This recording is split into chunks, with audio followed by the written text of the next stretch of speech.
لله رب العالمين اللهم صل وسلم وبارك على المبعوث رحمة العالمين سيدنا وحبيبنا مولانا وقرة أعيننا قائد الغر المحجبين وشفيع المذنبين وسيد ولد آدم والفخر محمد بن عبد الله وعلى آله وأصحابه أزواجه وذريته ومن اهتدى بهديه واستنى بسنته وانتهج نهجه إلى يوم الدين. تركنا على المحجة البيضاء ليلها كنهارها لا يزيغ عنها إلا هالك. ثم أما بعد. So alhamdulillah, we are in the last day of Ramadan. For most, some of you may have already broken your fast on the last day of Ramadan, and you're into the next blessed month, the 10th month of the calendar of Shawwal. But for others, we still have a few waning hours, and we intend, inshallah, to try to make the most of it by reading from the words and the discourses of Sayyid al-Sharif al-Alama Sayyidi Muhyiddin Abd al-Qadir al-Jilani radiyallahu anhu, and the book that we've been reading from these past 2 months or so, Al-Fath al-Rabbani al-Qadir al-Rahmani, the Sublime Revelation and the Divine Merciful Outpourings. And we have reached the 60th majlis, or the 60th discourse out of 62. So after this, there will only be 2 left, inshallah ta'ala. As we have mentioned, the day of Eid, which is tomorrow, will be a break, and then we'll continue the 2 days after that, and inshallah finish it and make the khitam bi'idhnillahi ta'ala. So we'll read right from the top. قال رضي الله عنه عن النبي صلى الله عليه وسلم قال من حسن إسلام المرء تركه ما لا يعنيه كل من حسن إسلامه وتحقق أقبل على ما يعنيه وأعرض عما لا يعنيه الاشتغال بما لا يعني شغل البطالين والمهووسين المحروم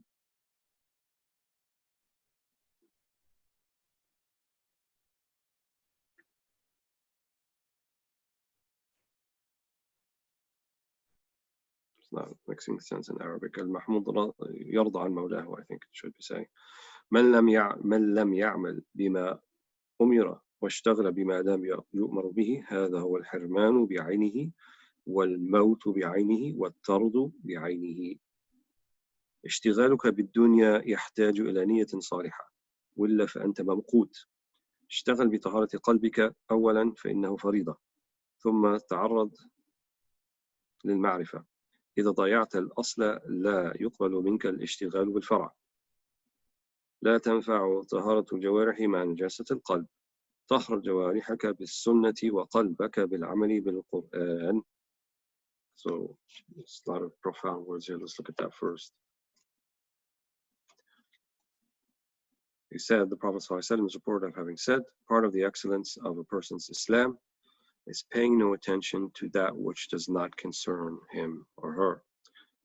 The more excellent and truly confirmed a person's Islam becomes, the more he devotes his attention to that which concerns him and avoids getting involved in things that are none of his business. To busy oneself with that which is irrelevant is the distraction of idle fools. Deprived of the good pleasure of his master is he who fails to put into practice what he commands, and he who occupies himself with things he has not been instructed to deal with. This is deprivation, its very self. Death, its very self, and banishment, its very self. Your involvement in this world requires that you have a righteous intention, niyya salihah, otherwise you deserve to be viewed with disgust. You must concentrate first of all on the cleanliness or the purity of your heart, for this is an obligatory duty or a faridah. Then turn your attention to deeper knowledge, ma'rifah. If you miss the root, your preoccupation with the branch will not be accepted of you. There is no benefit in purity of the physical parts of the body combined with defilement of the heart. You must cleanse your physical limbs and organs by following the sunnah, and your heart by putting the Quran into practice. Take care of your heart so that your physical body will be taken care of. Every vessel exudes its own contents. Whatever is in your heart will ooze out from you through your physical parts. So the Shaykh here has mentioned this sort of concept before, but I believe the first time that he's talking about this particular hadith from this particular angle. من حسن إسلام المرء تركه ما لا يعني. So from the good Islam of the man or the woman is to leave off that which does not concern one. And that which does not concern us is far, far, far greater than that which does concern us. However, we tend to focus on those things that do not concern us. And the reason for that is we have not established within ourselves the proper criteria for what does concern us and what does not concern us. So the nafs, the ego, the hawa, the personal inclination, as the Shaykh has talked about, ittiba, there is no criteria for what concerns and what doesn't concern. Its only criteria is pleasure. Its only criteria is satisfaction. Its only criteria is to please itself. And so then it will delve into things that does not concern it. And the number one thing that doesn't concern us is those things that are prohibited by Allah subhanahu wa ta'ala, is the haram. And if we find ourselves being very busy with the haram and not seeking out the halal and preferring it over the halal, then this indeed, as the Shaykh has said, it's al-maut nafsuhu. It's a type of death. It's a death of the heart. But he says that al-ishtighal bima la yani shughul al-battalin al-mahwusin. So to be busy most of your time with things that are not really important for you, that don't fulfill the criteria of what's important, this is someone who's battal, right? Someone who is wasting their time at the very least, and deluded, even worse. So part of the road then to focusing on what is important and ignoring which is not is to have the proper criteria in place. And we have all different roles that we play in life, and which each role comes a responsibility. So if you're a father, if you're a mother, if you're a son, if you're a daughter, if you're a neighbor, if you're a work colleague, if you're a student, if you're a teacher, these all comes with different responsibilities. And each role then, one should occupy oneself with fulfilling those responsibilities, because they translate into the rights of others. And hence, if we really were to do that, we would find really we wouldn't have much time left over for much of anything else. And then the times that we seek out to, as tarwih or tanfis, to take a break from what is a burden and is the kind of heaviness in fulfilling one's responsibilities, those times that we seek out tarwih then should also be focused and be driven by seeking that which is halal of it, and not falling to something that is haram. But now in the modern world, we have whole billion-dollar industries, multi-billion-dollar industries devoted to just keeping people busy with that which does not concern them. We've talked about pornography. We've talked about the video game industry. These are all multi-billion-dollar industries, and certainly in the case of the pornography industry, it is highly destructive. It destroys families. It destroys people. It destroys, one's ability to have a normal relationship and to function properly in a normal relationship with one's spouse or future spouse. So these things highly, highly destructive. And at the very least, we can say they do not concern us. They're not for us. And when your nafs gets used to al-batala, right? When your nafs gets used to ease and wasting time, then it begins to not notice when it's doing that, and it just becomes like a normal thing. Whereas someone who is more disciplined and focused, when you find a moment of time that is wasted, you feel it, right? You feel like, oh, what did I just do the last hour? Can't get that hour of my life back, but subhanAllah, astaghfirullah, okay, I'll move on and try to make the best of the next hour that comes up. And Allah says about the prayer, Inna salata kanat ala al-mu'minina kitaban mawquta. Inna salata, verily the prayer, kanat ala al-mu'minin, has been decreed for the believers, kitaban mawquta, in its proper times. So kitab, yani decreed, mawqut, muwaqqat yani, in terms of the times. So it's spaced 5 times throughout the day and the night for a purpose, for a reason. And our teachers told us that just like zakat al-mal is purification of one's wealth, then prayer is zakat al-awqat. It is a purification of one's time and to make the best of one's time. And hence in the literature, the Sufi literature especially, you find the idea of awrad, ij'al awqatuka awrad. Make all of your times, make your routines during the day awrad. And wird means something you do, you go back to consistently for nourishment. In this case would be spiritual nourishment. And so that's how we are. We tend towards forgetfulness and we tend towards remissness. And so we need a constant reminder, right? We need to be brought back and recharged. And the 5 prayers, certainly that is one of the aspects of it. And it's reconnecting with our Lord and reconnecting with our souls. Otherwise, if we just spend all day in frivolity and in trivial things, it's as the Shaykh mentions, it's hirman and it's deprivation and it's maut. It's a type of death, as he said. So, and then he said, when you have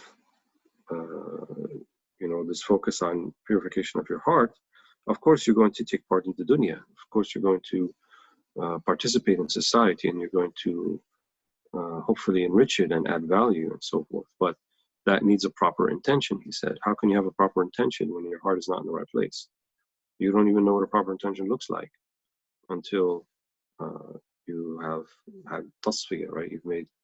You've cleansed out the shawa'ib, you've cleansed out the impurities of the heart, the maladies of the heart of jealousy and tama' and covetousness and rancor and enmity and love of praise and love of adulation and love to be noticed and love of leadership.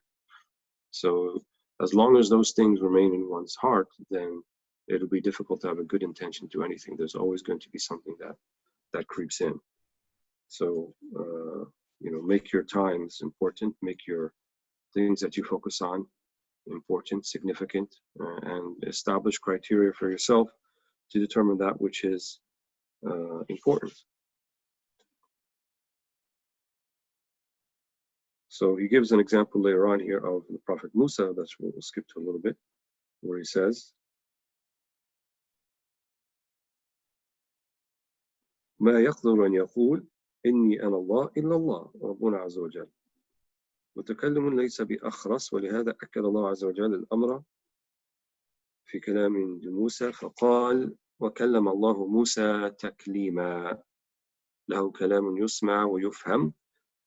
قال لموسى يا موسى إني أنا الله رب العالمين، يعني بقوله أنا الله إني لست بملك أو بملك ولا ملك ولا جني ولا إنس. رب العالمين أي كذب فرعون في قولي أنا ربكم الأعلى، وفي ادعائه الإلهية دوني أنا الله ما فرعون وغيره من الخلق. ولما وقع موسى في ذلك الكرب والضيق برز إيمانه وإيقانه لما وقع في ظلمة الليل وظلمة الغم على الزوجة لأجل الكرب الذي هو فيه. أظهر الله عز وجل له نوره أو نورانه فقال لعادته وحيله وقوة أسبابه امكثوا إني آنست نارا إني قد رأيت نورا قد رأى سري وقلبي ومعاني ولبي نورا قد جاءتني سابقتي وهدايتي وجاءني الغنى عن الخلق جاءتني الولاية والخلافة جاءني الأصل وذهب عني الفرع جاءني الملك وذهب عني الملكية ذهب عني الخوف من فرعون وانتقل الخوف إليه ودع أهله وسلمهم إلى ربي عز وجل وسار فلا جرم خلفه فيه. هكذا المؤمن إذا قرب الله عز وجل ودعاه إلى باب قربه ينظر قلبه يمينا وشمالا ووراء وأمام فيرى الجهات كلها مسدودة غير جهة الحق عز وجل فيخاطب نفسه وهواه وجوارحه وعادته وأهله وجميع ما كان عليه إني آنست نور القلب من ربي عز وجل فأنا سائر إليه. So this is a very actually beautiful example from the Shaykh uses from Musa alayhi salam. So he says, no one but Allah, this is page 387 in the middle of the page if you're following, no one but Allah is capable of saying, I am Allah. Our Lord, Azza wa Jal, is a speaker, mutakallim, not a dumb mute. And this is why Allah subhanahu wa ta'ala has emphasized the point in his speech to Moses, for he said, and Allah spoke directly to Moses. So in Arabic, وَكَلَّمَ اللَّهُ مُوسَى تَكْلِيمًا. This taklima at the end is called maf'ul mutlaq, which means it emphasizes. So the ulama of theology, they say that it was literally Allah spoke to Moses. What we don't know is the modality. How did he speak to him? It was not by something that we are accustomed to, like by sound or by, reverberation of sounds and to hear in the conventional sense with his ears. That's impossible, because Allah subhanahu wa ta'ala laysa kamithlihi shay'un wa huwa as-sami'ul basir. Allah is not like any of his created beings, but it was in a manner commensurate with his majesty in a way that we don't know. But certainly he did speak to Musa, and that's why Moses is called Kalimullah, the one that was spoken to. So Allah, he possesses speech, kalam, that can be heard and understood, again in a manner but we don't know how, but certainly it happens. So he said to Moses, O Moses, I am indeed Allah, Lord of the worlds. By his words, I am Allah, he means to say, I am not an angel, not a jinni, not a human being, but the Lord of the worlds, Rabbul Alameen. So Pharaoh was lying when he said, I am your Lord, the Most High. And when he laid claim to divinity, ilahiyya, disregarding me, I am Allah, not Pharaoh or any other creature, when Allah spoke to Musa alayhi salam. So thus, when Moses fell into that agony and anguish, his faith, his iman, and his conviction, his iqan, showed through when he fell into the gloom of night and the gloom of sorrow for the wife, because as he was traversing the desert and she was pregnant and they had no means, on account of the agony she was suffering, Allah subhanahu wa ta'ala revealed to him a light. So he said to his dependence, his strength, and his habits, his dependence and strength and material means, stay here a while, I know to safar. Umkuthu inni anastu nara. So the ishara, the allusion, A-L-L-U-S-I-O-N from the verse, is yes, he left his dependence and he went to the burning bush, as it were, but also he was speaking to his habits, his desires, his everything. Umkuthu, stay. Still, inni anastu nara, right? Or nura. I saw fire, but really it was a light. I have seen a light, as he said, my innermost being, my sir, my heart, qalb, and my inner content, ma'na, and my kernel, my lub, have seen a light. My predestined grace is sabiqa, and my guidance have come to me. Right? And if we consider the career of Moses alayhi salam, he went through quite a bit. Raised in the household of Pharaoh, unawares for most of that time that he was actually the son of his nursing mother, and he had a sister, and raised in the house of Pharaoh, and then he got into some trouble with some of the people from the house of Pharaoh. He had to flee. He fled to Midian, and in Midian, that's when that was to be his future wife and the prophet of Midian at that point. And then he was told to return back, so he stayed 10 years there. So quite a turn of events, and here he is on his way back, and he has seen the light. So he said, my predestined grace, my sabiqa, and my guidance have come to me. Independence from creatures has come to me. Saintship, wilaya, and khilafah have come to me. The root, the asl, has come to me, and the branch has departed from me. Right? Al-asbab. Dominion has come to me, and the dread of Pharaoh has gone from me, and the fear has passed over to him. So he bade his family farewell, committed them to his Lord, and moved on, for surely he would appoint a successor to him amongst them. And then the Shaykh said, this is how for the believer, when Allah draws him close and summons him to the door of his nearness, his heart looks about to right and left, to the back and to the front, and sees that all venues are blocked except in the direction of al-haq, of the Lord, of Allah subhanahu wa ta'ala. And this is when it feels like there's no other option, no other venue, right? We talked about this, al-muttar, right? The one who sees no other option or venue. It's a great, great, great blessing for Allah subhanahu wa ta'ala to put you in that place.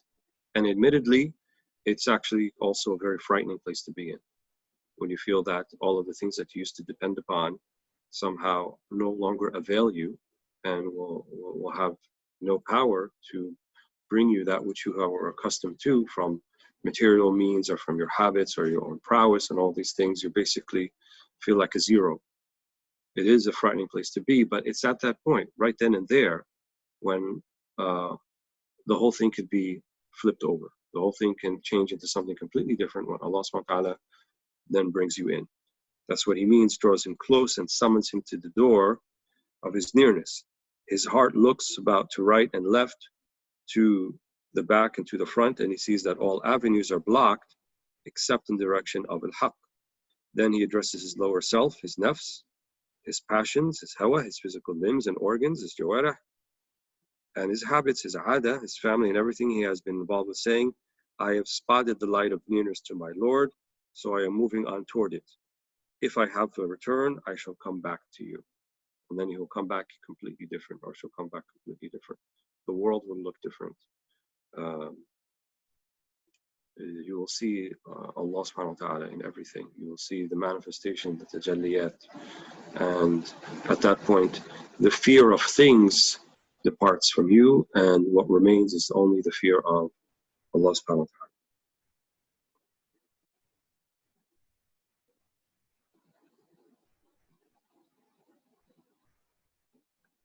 So let's continue reading. Part of the spiritual condition, the hal, is kept hidden from those who are remote, but not from those who are near, from those who hate, but not from those who love, right? Because this person then will look like just anybody else. How is it that Abu Lahab, the uncle of the Prophet ﷺ, didn't see the nubuwah in the Prophet ﷺ? The issue wasn't with the Prophet ﷺ, it was with the one whose heart is not pure. And so pure hearts will recognize the purity in your own heart, and impure hearts will not see that. They'll be distant from that. So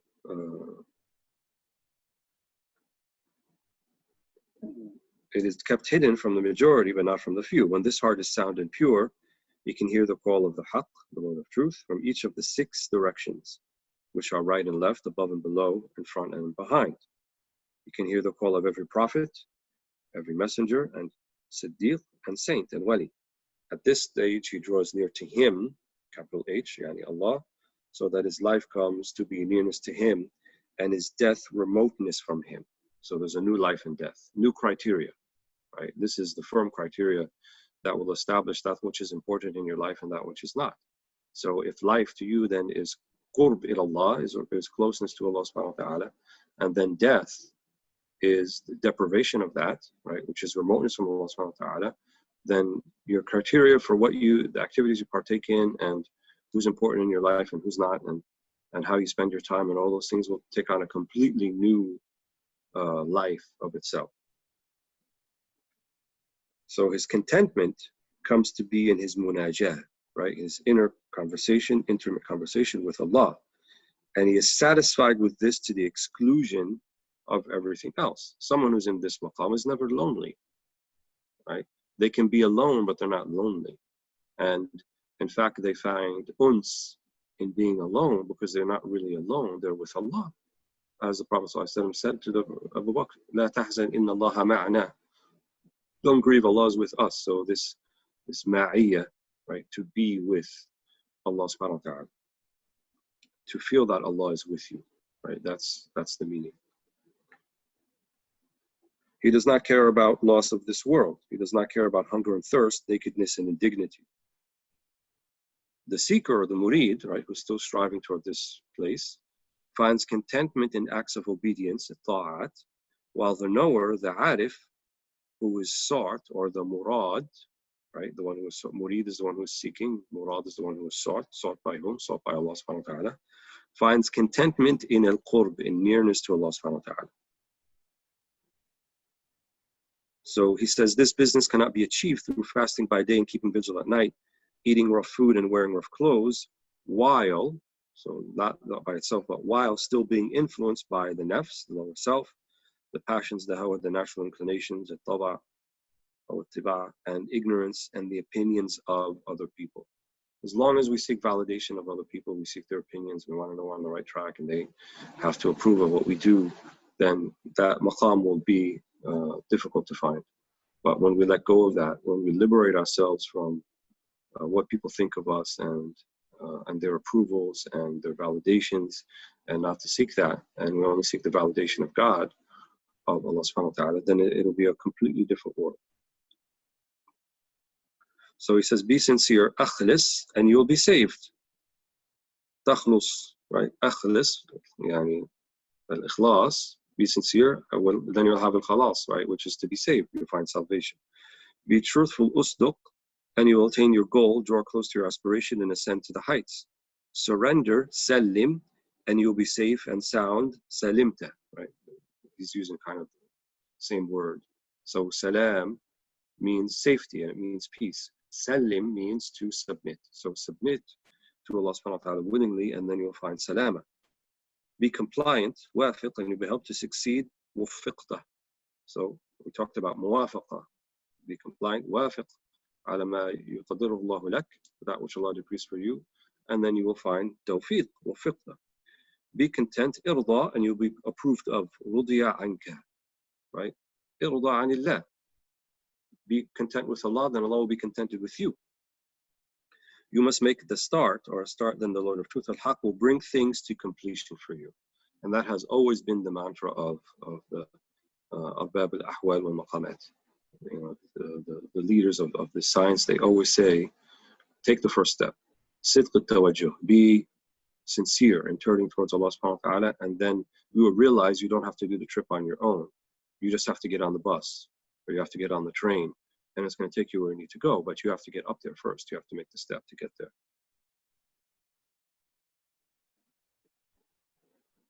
So let's move on a little bit, look at something else that I kind of selected.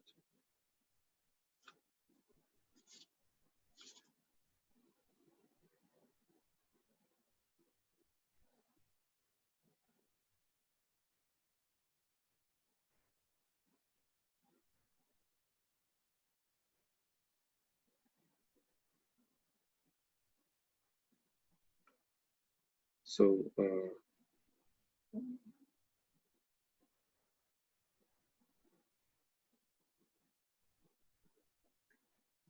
he gives the program or the methodology how to go about doing this, page 390, the last paragraph. So he says, this heart, when it has attained to the Lord of Truth, al-Haq, comes to be endowed with his nearness and his intimate conversation, the munajah, secure in his presence, azza wa jal. So it has no desire to leave him again and go back to any other. The way for the heart to reach this station, maqam, is through the performance of the obligatory religious duties, the fara'id, patient renunciation of unlawful things, haram, and carnal desires, the shahawat. So then he says, obtaining things that are permissible, mubah, and lawful without passion, hawa, and lust, shahwa, and involvement, wujud, and the practice of salutary restraint, al-wara, shafi, and perfect abstinence, zuhud kamil. So let's look at those things. The way for that to reach the station, maqam, the fara'id. That's why they're fara'id. They're not meant there to be just some sort of burden upon us, but they actually lead you to your spiritual salvation. They'll lead you to the maqam of the awliya. No one can ever reach the station of the awliya without doing the fara'id. And one who thinks that they've moved beyond doing the fara'id, or a place where they can go on and they are free from doing the fara'id because they've reached something. Imam al-Junayd said such people have reached hellfire. It's just simply not true. Anyone who makes a claim that they have now transcended the Sharia and no longer need to be following it with any sort of consistency and certainty and seriousness is mistaken. So that's the first thing. Patient renunciation of unlawful things, al-haram. So also an obligation is to avoid the haram. And the haram then are the obstacles. So if you do things that are made haram by the Sharia, then those things are going to trip you up. They're not going to get you to that maqam. Just 1 second here, I got to send something.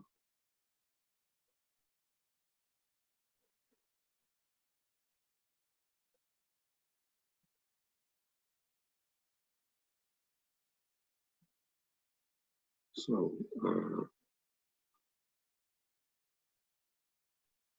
my apologies.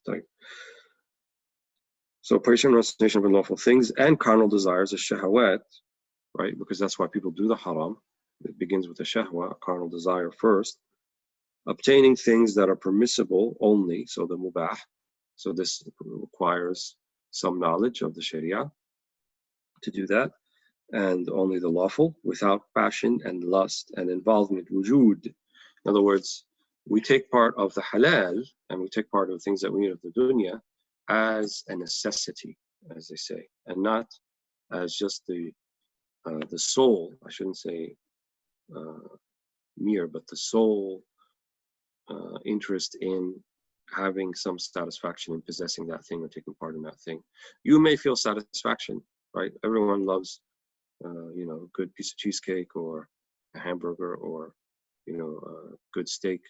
Everybody can enjoy that, but it's not the thing driving you. It's not the motivator. You're taking part in the dunya as a necessity.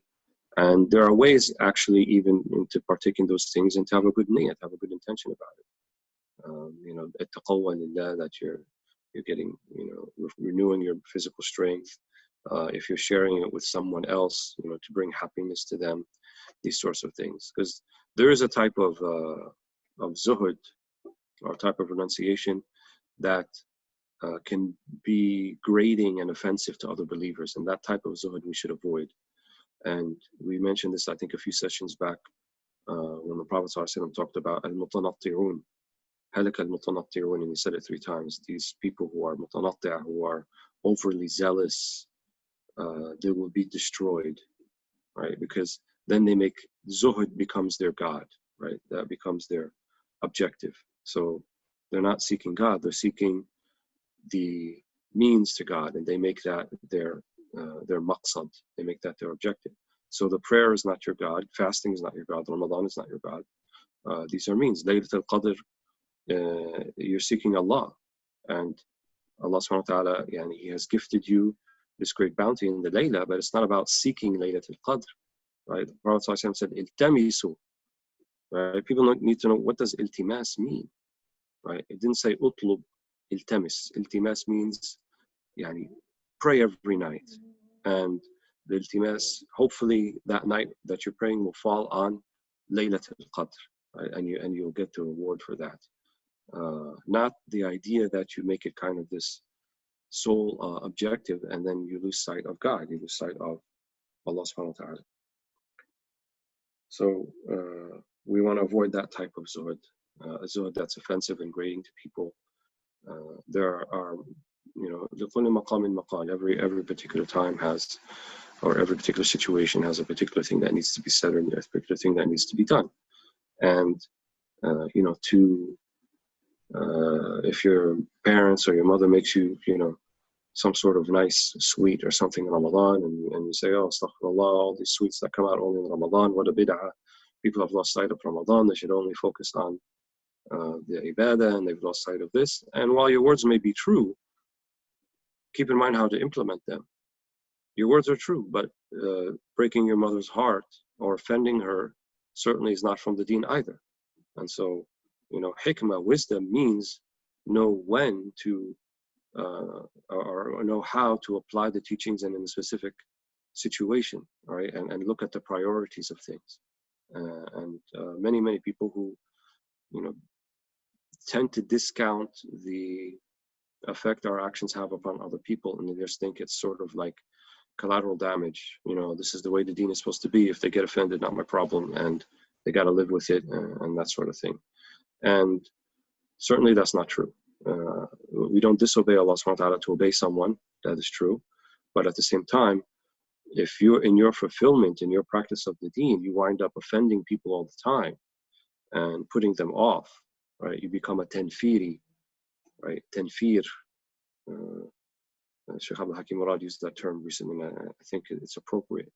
tanfiri. So we have takfiri, people call everybody else kafir, and then a lesser version of that, which is kind of a step towards it, which is the tanfiri. الذين ينفرون الخلق, right? They offend people. Islam is not supposed to be offensive. It's not supposed to put people off. It's not supposed to turn people off. It's not supposed to be grating and